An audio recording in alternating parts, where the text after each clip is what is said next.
Ndugu zangu, leo tulikuwa tuna wananchi waliovamia maeneo ya shule ya msingi Sanze.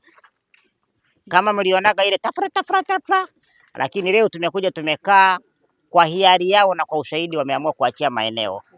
Lakini sasa kwa kuwa wengine walikuwa wameamua kulimalima, wameamua wanaomba maeneo sehemu nyingine walime, lakini yale maeneo yote waliokuwa wamevamia wameacha. Na uzuri kushukuru sana mwenyekiti kwa uzoefu wako na uimara, na mimi naomba nikuhakikisha kwa wiki haka kote nitakununulia chai ya maziwa kwa kuwa mwadilifu na kusimamia maeneo. Umesimamia haki, kiti kinakutosha. Ingekuwa ni uchaguzi wa mwakani ningesema kalia udiwani, lakini sitaki nione namtisha diwani wangu hapa.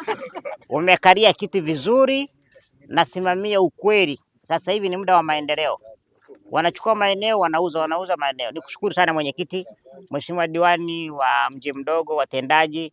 Hizi mali za serikali ni jukumu lenu kusimamia.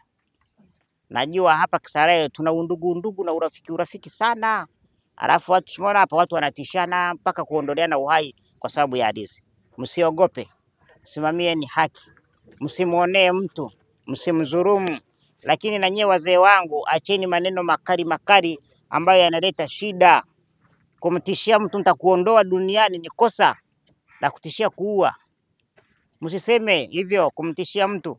Kusema nitachoma ofisi ni kosa la jinai, kosa kubwa kweli kweli.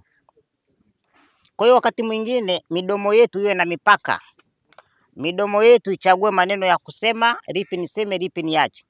Ukiwa na hasira usichukue maamuzi, na ukiwa na furaha usichukue maamuzi, kwa sababu unaweza ukaahidi tofauti ukachukua maamuzi tofauti ikakuletea shida baadaye.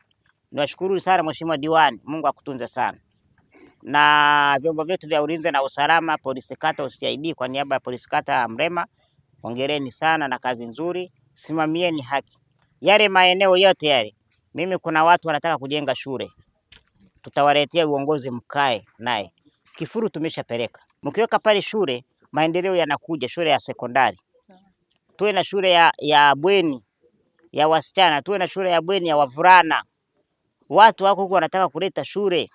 Sasa hivi Kilimanjaro ina shule kila kitongoji, kwa sababu wao waliacha ubinafsi, waliacha tamaa, wakawekeza kwenye elimu. Msomesheni watoto, viwanda vinajengwa hapa, watoto wenu wataendelea kuwa vibarua, mtakuja kulaumu serikali.